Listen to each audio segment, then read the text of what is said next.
नमस्कार दोस्तों। एक बार फिर से स्वागत है आपका हमारे हॉरर पॉडकास्ट शो में, जहां पर हम लोग सुनते हैं एक से बढ़कर एक सच्ची घटना पर आधारित डरावनी कहानियां।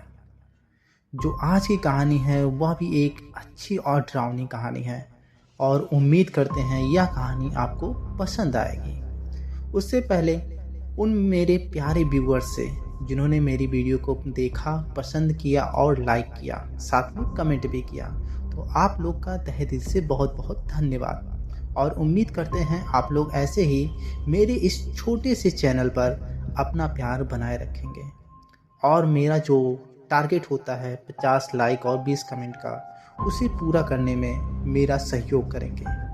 तो चलिए कहानी की शुरुआत करते हैं और ध्यान से सुनिएगा। ये कहानी बहुत ही इंटरेस्टिंग और डरावनी होने वाली है। तो यह कहानी है एक छोटे से परिवार की जो एक दूर दराज गांव में रहने के लिए जा रहा था। परिवार में 4 लोग थे। पिता रघु और माता जो थी वह थी सुमन, और उनके बेटे का नाम आदित्य होता है, जिसकी उम्र 15 वर्ष की होती है। उन दोनों के यानी रघु और सुमन के एक बेटी भी होती है जिसका नाम प्रियंका होता है। उसकी उम्र 10 वर्ष की होती है। उन्होंने एक पुरानी जीप किराए पर ली और रात में यात्रा शुरू की। उन्हें पास के जंगल से होकर जाना था, जो अपने वीरान रास्ते और डरावने किस्सों के लिए बदनाम था। गांव के लोग कहते थे कि जंगल में एक आदमखोर शैतान रहता है जो रात के अंधेरे में शिकार करता है। कोई भी उस रास्ते से रात में जाने की हिम्मत नहीं करता था, लेकिन रघु को इन बातों पर विश्वास नहीं था, या यूं कहें उसे इन सब चीज़ों की परवाह ही नहीं थी। अब वह अपने परिवार के साथ और एक ड्राइवर के साथ उस जंगल के रास्ते से बढ़ना शुरू कर देता है। उनकी जीप जंगल के घने रास्ते पर धीरे धीरे आगे बढ़ रही थी। चारों ओर अंधेरा था। पत्तों की सरसराहट और हवा की सीटी जैसे डरावने स्वर वातावरण को और भी भयानक बना रहे थे। तभी रघु की बेटी ने यानी प्रियंका ने सहमे हुए अंदाज में कहा, पापा ये रास्ता कितना डरावना है। रघु ने हंसते हुए कहा, डरो मत बेटा, यह सिर्फ अफवाहें हैं और कुछ नहीं। वहीं जीप के ड्राइवर, जिसका नाम मंगलू होता है, उसने कुछ भी नहीं कहा। वह चुपचाप गाड़ी चला रहा था, लेकिन आंखों में उसके डर साफ साफ झलक रहा था। सुमन ने उससे पूछा, क्या ये रास्ता सच में इतना खतरनाक है? मंगलू ने बुदबुदाते हुए कहा, मैडम, मैंने सुना है कि जो लोग रात में इस रास्ते पर आते हैं वे कभी लौट कर नहीं जाते हैं, लेकिन सब भगवान की मर्जी है। लेकिन आदित्य के पिता ने इन सब बातों को काटते हुए बोला, क्या आप फिजूल की बकवास करने में लग गए हैं? चलो हम लोग मस्ती करते हैं। और ऐसा कहकर वह गाड़ी के रेडियो को ऑन करते हैं और उनमें से एक अच्छा सा संगीत चालू कर देते हैं। कुछ ही देरों में वे सब लोग संगीत की धुन में मस्त होकर झूमने लगते हैं। और ऐसा हुए कुछ ही देर हुआ था, तभी जंगल के बीचों बीच जीप अचानक झटका खाते हुए बंद हो जाती है। मंगलू ने कई बार कोशिश की, लेकिन गाड़ी स्टार्ट ही नहीं हुई। रघु ने चिंतित होकर पूछा, यह क्या हुआ? तो ड्राइवर मंगलू ने बोला, सर लगता है इंजन गर्म हो गया है, मैं देखता हूँ। जैसे ही मंगलू ने बोनट खोलकर इंजन देखने की कोशिश की, तभी कुछ ही देर में आदित्य ने चीख कर कहा, मुझे कुछ अजीब सा महसूस हो रहा है, जैसे कोई हमें देख रहा हो। सुमन ने उसे डांटा, चुप रहो, ऐसी बातें मत करो।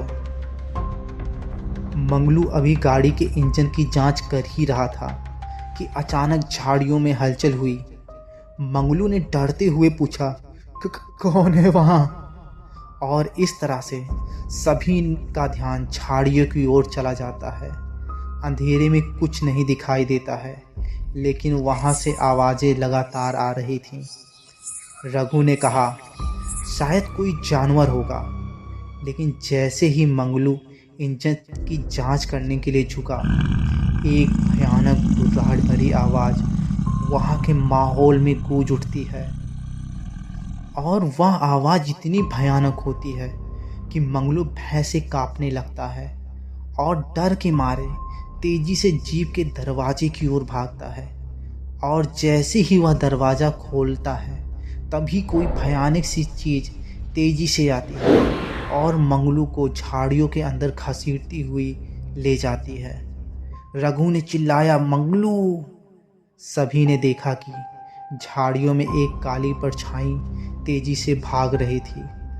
वह इतना विशाल था कि और साथ में भारी भरकम होता है कि मंगलू को वह एक तिनके की भांति खींचता हुआ उस घने अंधेरे में गायब हो जाता है।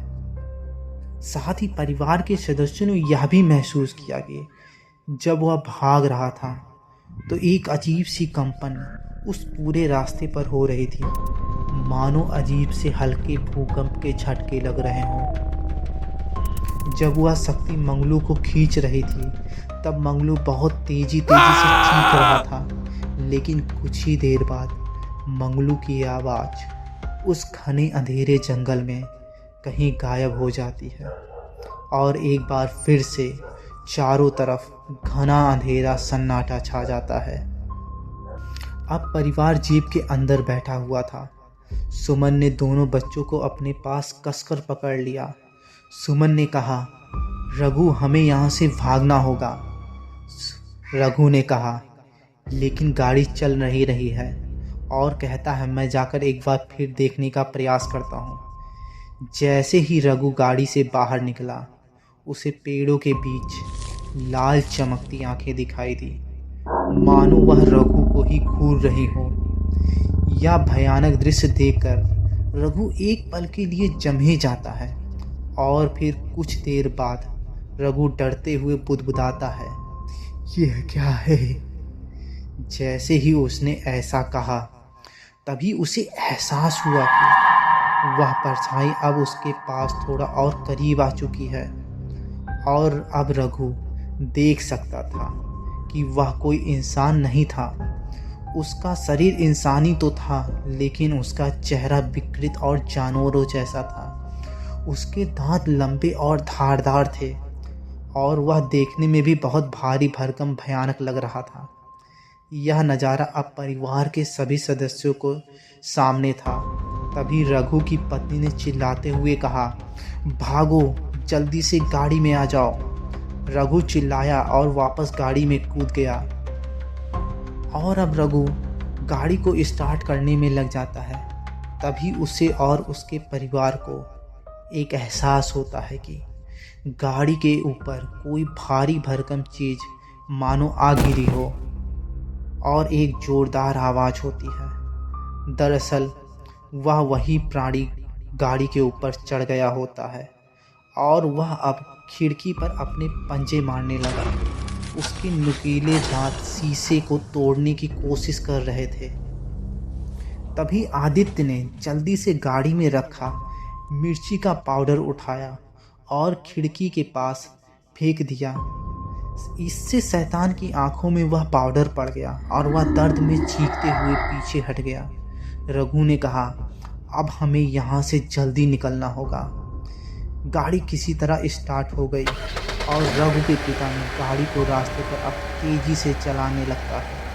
तभी उन्हें कार के रियर मिरर और साइड की यानी किनारे के शीशे पर ध्यान से देखा तो उन्हें जो नज़ारा नज़र आया वह बहुत ही भयभीत कर देने वाला होता है। रघु ने देखा कि वह जानवर अब उनकी गाड़ी के पीछे तेजी से भाग रहा होता है। वह जानवर कभी 2 पैरों पर भागता है तो कभी अपने दोनों पैरों और हाथों के बल भागता हुआ नजर आ रहा था। गाड़ी के इंजन की आवाज़ के बावजूद उन लोगों को शैतान के गुनगुनाने की आवाज़ साफ साफ सुनाई दे रही थी। लेकिन रघु ने अपना पैर एक्सीलरेटर से नहीं हटाया और उसे और तेजी से दबाया। अब गाड़ी बहुत तेज चल रही होती है और रघु अपने परिवार को उस स्थान से निकालने की बहुत कोशिश करता है, लेकिन जंगल का रास्ता बेहद उलझा हुआ था। हर मोड़ पर ऐसा लगता जैसे वह फिर उसी जगह पर पहुंच गए हों। रास्ता खत्म होने का नाम नहीं ले रहा था। सुमन ने कहा, ये जंगल हमें यहाँ से बाहर नहीं जाने देगा। रघु ने जवाब दिया, चुप रहो, हमें बस शांत रहना है। आखिरकार वे एक पुरानी झोपड़ी के पास पहुंचे। वहां एक बूढ़ा व्यक्ति बैठा हुआ था। उस बूढ़े व्यक्ति को बैठा हुआ देखकर रघु ने अपनी गाड़ी उसके सामने जाकर रोक दी और उसके पास जाकर खड़ा हो गया। तभी उस बूढ़े व्यक्ति ने पूछा, तुम कौन हो और यहाँ क्या कर रहे हो, वो भी इस अंधेरी रात में? रघु ने कहा, हम फंस गए हैं, कृपया हमारी मदद करें। और इस तरह से कपकपी भरी आवाज़ में रघु ने उस बूढ़े को एक एक करके अपने साथ जो भी घटना घटी है उसको बताया कि किस तरह से उनकी गाड़ी खराब हो जाती है और वह अनजानी शक्ति उनके ड्राइवर को खींचती हुई तिनके की भांति उठा ले जाती है। यह सुनकर बूढ़ा व्यक्ति बोला, यह स्थान श्रापित है। यहाँ एक आदमखोर शैतान रहता है जो लोगों की आत्माएं खाता है। वह तुम्हें तब तक नहीं छोड़ेगा जब तक वह अपनी भूख शांत नहीं कर लेता।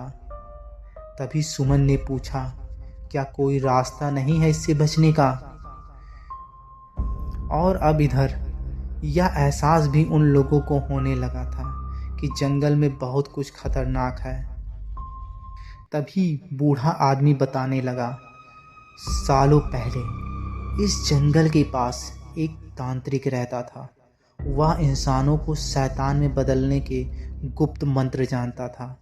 एक दिन उसने अपनी सारी तांत्रिक शक्ति को बढ़ाने के लिए खुद पर ही एक प्रयोग किया, लेकिन कुछ गड़बड़ हो गई और वह खुद एक आदमखोर राक्षस बन गया। अब वह हर पूर्णिमा की रात को शिकार करता है। उसे केवल तांत्रिक विधि से रोका जा सकता है, लेकिन मुझे पता नहीं कि इस बातों में कितनी सच्चाई है। तभी रघु ने दृढ़ता से पूछा, अब हमें क्या करना होगा? तो उस बूढ़े व्यक्ति ने कहा, उस आदमखोर राक्षस को तुम लोग सिर्फ आग से ही दूर रख सकते हो, उसे मार नहीं सकते हो, वह अमर है। और जैसे ही उसने यह सब कुछ बताया, तभी रघु को एहसास हुआ कि उसके सामने कोई भी नहीं होता है और वह बूढ़ा व्यक्ति मानो हवा में गायब हो गया हो। यह सब देखकर परिवार के सभी सदस्य चौंक जाते हैं कि यह कौन सा स्थान है, यहाँ पर ऐसो अजीबोगरीब घटनाएं क्यों घट रही हैं।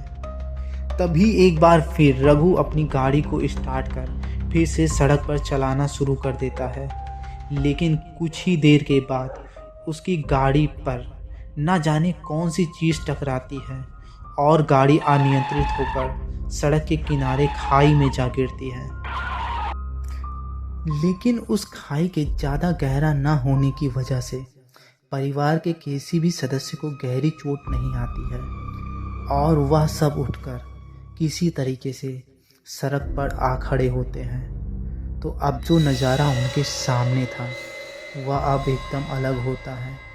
उन लोगों ने देखा कि अब सड़क के आगे कोई रास्ता ही नहीं होता है। सड़क वहीं ख़त्म हो चुकी होती है। उसके आगे सिर्फ और सिर्फ घना अंधेरा जंगल शुरू हो चुका था। अब सभी लोग उस अंधेरे जंगल में चलना शुरू कर देते हैं, इस उम्मीद के साथ कि शायद आसपास कोई गांव या सड़क नज़र आ जाए जिससे वह मदद मांग सके। रास्ते में हर कदम के साथ माहौल डरावना होता जा रहा था। हवा में अजीब सी गंध थी और हर तरफ सन्नाटा था। झींगरों की आवाज़ उन्हें साफ साफ सुनाई दे रही थी। अभी मैं जंगल के कुछ ही दूर चले हुए उन्हें होते हैं, तभी उन्हें अपने सामने एक अजीब सा दृश्य नजर आता है। यह देखकर वह सभी भय से कांपने लगते हैं।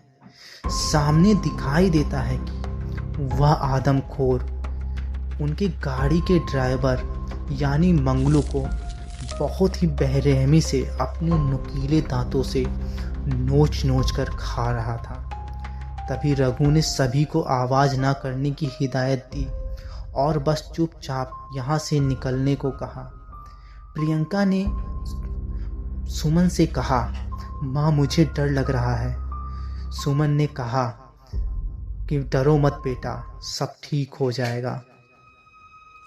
जैसे ही वे आगे बढ़े, उन्हें पेड़ों के पीछे लाल चमकती आंखें दिखाई दी, मानो शैतान उनकी हर हरकत पर नजर रख रहा हो। और उस जंगल में अजीब से पंछियों की आवाज उनके भय को और भी तेज कर रही होती है। तभी आदित्य फुसफुसाते हुए कहता है, वह हमारे पास ही है, हमें तेज चलना होगा। आखिरकार कुछ दूर और चलने के बाद वह एक गुफा के पास पहुंचते हैं। उस गुफा का मुंह बहुत ही बड़ा और डरावना था। उसके चारों ओर खून के निशान और टूटे फूटे हड्डियों के ढेर पड़े होते हैं। उस गुफा के अंदर जाने की हिम्मत किसी की भी नहीं हो रही थी, लेकिन वे कर भी क्या सकते थे। उन्हें कोई ना कोई रास्ता तो खोजना ही था और वे सब हिम्मत करके उस अंधेरी गुफा के अंदर चले जाते हैं। वहाँ की हवा और भी भारी और ठंडी होती है और उस गुफा के अंदर हर तरफ एक अजीब सी गंध होती है। गुफा के अंदर भी टूटे हुए इंसानी कंकालों के ढेर दिखाई दिए। सुमन ने प्रियंका को अपनी बाहों में छिपा लिया, जबकि रघु ने आदित्य को शांत रहने का इशारा किया। गुफा के चित्र पर कुछ अजीब आकृतियां बनी थी, जिसमें इंसानों और जानवरों की तरह अजीब छवियां दिख रही थीं। तभी सुमन ने कपकपी आवाज में कहा, यह मौत का स्थान लग रहा है। तभी एक तेज दहाड़ ने उनकी घबराहट को और बढ़ा दिया। गुफा के अंधेरे कोने से शैतान फिर से प्रकट हुआ। उसकी ये लाल आंखें और भी चमक रही थीं और वह एक गुर्राहट भरी आवाज में कहता है, तुम्हें क्या लगा तुम लोग मुझसे बच सकते हो? और कुछ ही देरी में शैतान ने अपनी भयानक ताकत का प्रदर्शन करते हुए गुफा की दीवारों को हिलाना शुरू कर दिया। उसकी दहाड़ों के बीच परिवार को महसूस हुआ कि वह उसकी मानसिक शक्ति पर हमला कर रहा है। रघु और सुमन को गुफा के अंदर कुछ अजीब दृश्य दिखने लगे। सुमन ने देखा कि प्रियंका गायब हो गई है और उसकी जगह एक कंकाल बैठा हुआ है। रघु को महसूस हुआ कि आदित्य उसकी ओर खून भरी आंखों से देख रहा है। रघु ने खुद को संभालते हुए कहा, यह सिर्फ हमारे दिमाग के साथ खेल रहा है, हमें शांत होना पड़ेगा। आदित्य ने गुफा के बीचों बीच रखे हुए उस लाल पत्थर की ओर इशारा किया और उसने कहा, शायद हो सकता है यह उसकी शक्ति का स्रोत हो। तभी शैतान ने झपट पर रघु पर हमला किया। रघु को उसने जमीन पर गिरा दिया और कहा, यह जंगल मेरी जागीर है, कोई इसे छोड़कर नहीं जा सकता। इधर आदित्य और प्रियंका ने मसाले उठाई और शैतान की ओर फेंकी।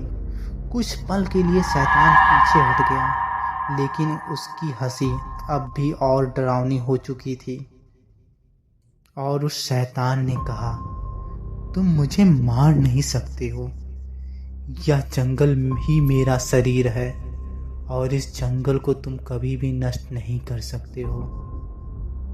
फिर सुमन ने रघु को उठाया और कहा, हमें यहाँ से भागना होगा, यह शैतान अमर है, हम इसे खत्म नहीं कर सकते हैं। परिवार ने गुफा से बाहर निकलने की कोशिश की, लेकिन रास्ता बंद हो चुका था। गुफा के भीतर शैतान अपनी भयानक शक्ति से रास्ते को तोड़ फोड़ कर रहा था।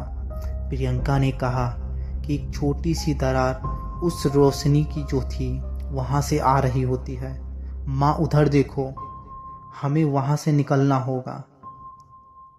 तभी रघु और आदित्य ने दरार को और चौड़ा करने के लिए पत्थरों को हटाना शुरू किया, लेकिन तभी शैतान ने फिर से हमला कर दिया और गुर्राते हुए कहा, तुम कहीं नहीं जा सकते हो।